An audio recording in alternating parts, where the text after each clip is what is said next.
In the restless waters of an endless sea, where the sky meets the ocean as if they were one, the imposing ship the sea wraith cut through the waves, ruthless and fearless. Its sails, like the wings of a winged giant, fluttered in the wind, and the deck, lit only by the pale glow of the moon, reflected a world filled with mystery and dread.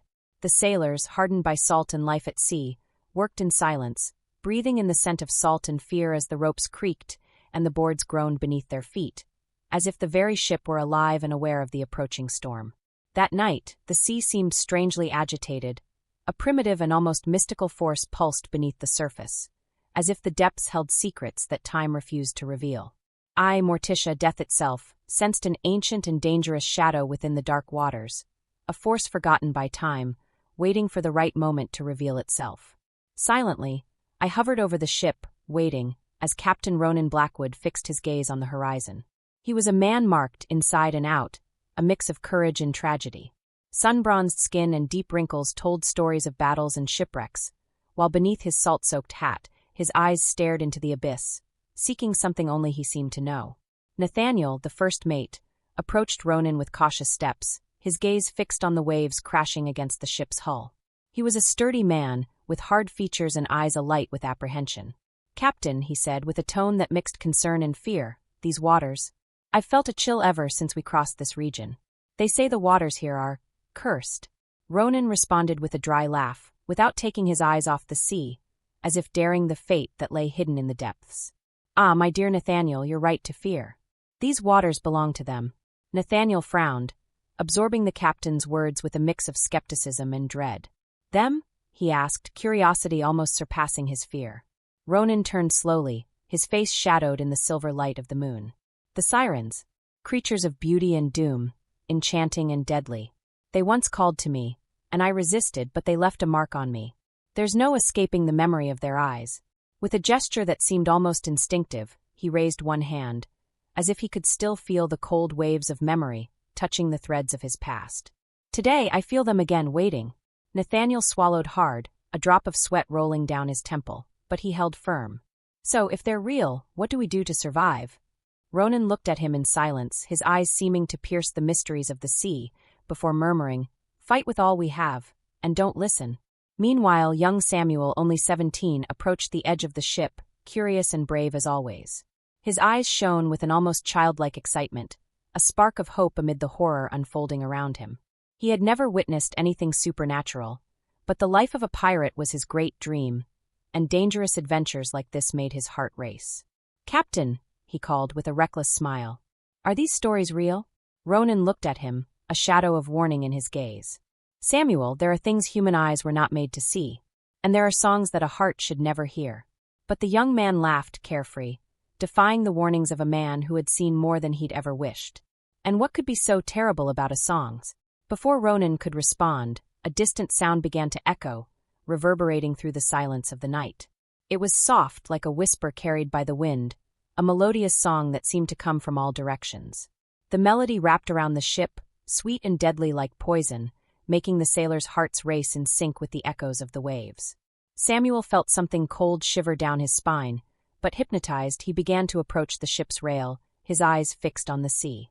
"It's beautiful, almost like a promise," he murmured, entranced, as the moon cast silvery reflections on the dark waters. Henry the navigator, an old sea wolf with graying hair and a face marked by time, noticed Samuel's vacant stare and grabbed him by the shoulder with force. "Samuel, don't listen. She wants to take you. Can't you see it's a spell?" Samuel blinked, as if waking from a dream, but something in his eyes was still caught in that song. "Henry, don't you hear it? It feels like she's calling me. She knows me, knows what I want, what I've always longed for." Ronan, hearing Samuel's words, rushed over and grabbed him by the shoulders, his expression shadowed and tense. "She knows the desires of all men, Samuel. She knows yours, mine, and knows how to turn them into a trap. If you give in, you're lost." As he spoke, something emerged from the water, a female figure of supernatural beauty. Black, flowing hair like seaweed drifted around her pale face, and her eyes, deep and dark as the ocean itself, seemed to mesmerize anyone who dared meet them. She watched them, a gaze of enchantment and malevolence, while waves crashed beneath the ship's bow, forming a symphony of sounds that blended with her song. Samuel, overtaken by the sight, began to mutter confused words, as if an invisible force pulled him closer to the edge. She loves me. I can feel it. Ronan, sensing the gravity of the situation, held the young man even tighter, his eyes burning with fierce determination. It's a lie, boy. She loves no one. They're beings made of illusion and death. But Samuel wasn't listening anymore, fully captivated by the siren, who was now nearing the ship, her long, graceful arms extended as if she wanted to embrace not only the young man but the very essence of human desire. The siren raised a slender arm toward him, and he, like a sleepwalker, began to climb up onto the railing, his eyes shining with a wild light. Nathaniel, in desperation, shouted, "Samuel! No! She'll drown you!" But the boy was entranced, and in the blink of an eye, he threw himself into the sea, disappearing beneath the surface, as if the waters had opened a portal to another realm. Nathaniel tried to reach him, but Ronan held him back, his gaze cold with understanding. There's no saving him now. He already belongs to the sea. The captain's words cut like blades, leaving the air thick with grief and terror. The siren, satisfied with her new prize, vanished into the waves, taking Samuel with her, never to return.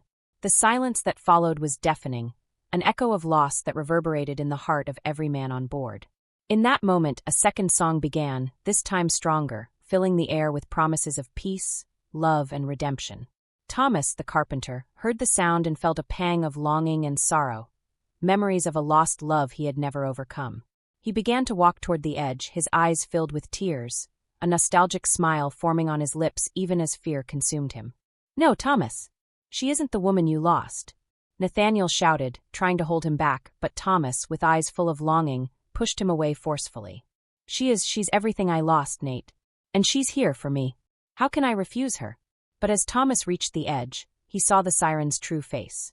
The once beautiful, delicate visage twisted into a demonic grin, her eyes turned to pits of darkness, and sharp claws glinted under the moonlight.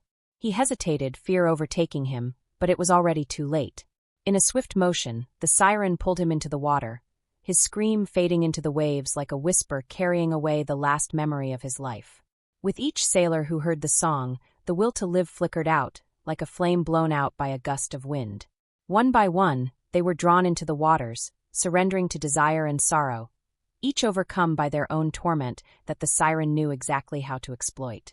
Elijah, a young man who had lost his father to the sea, was the last one standing, resisting everything around him. His eyes reflected a defiant gleam, though fear gripped him. He held his weapon, pointing it at the waves, as if he could face death itself. "If you want to take me, you'll have to fight." But the siren only smiled, singing with more intensity, and Elijah began to yield, his eyes closing as he muttered his final words of resistance, his voice lost in the mist of despair. Tears rolled down his face, but he knew there was no turning back. He wanted to believe he was making the right choice. Finally, as dawn tinged the sky with gold, the ship was empty, leaving only the echo of the whispers of those who had once crewed it. The silence that overtook the deck felt like a lament, a mournful song that spoke of lives lost, of dreams undone in the abyssal depths of the sea. Each wave breaking against the hull of the sea wraith seemed like a lament, as if the ocean itself mourned the souls that had been lost to its treacherous waters. And so I, Morticia, watched the tragedy unfold, as the souls of these brave men were lost forever in the depths, never to find rest. The siren, like a predator who had just quenched her thirst, disappeared beneath the surface, taking with her the hopes and desires of those who had been lured by her deadly charms. The sea, now calm, concealed within itself the secrets of that fateful night, where the fates of men entwined with the mysteries of creatures that dwell in the depths. And as the waves whispered their dark songs, I remained there, awaiting the next cycle of lives to be consumed by the darkness, for in each sea, in every lost soul, I would find a new echo of pain, a new story of tragedy and disillusion.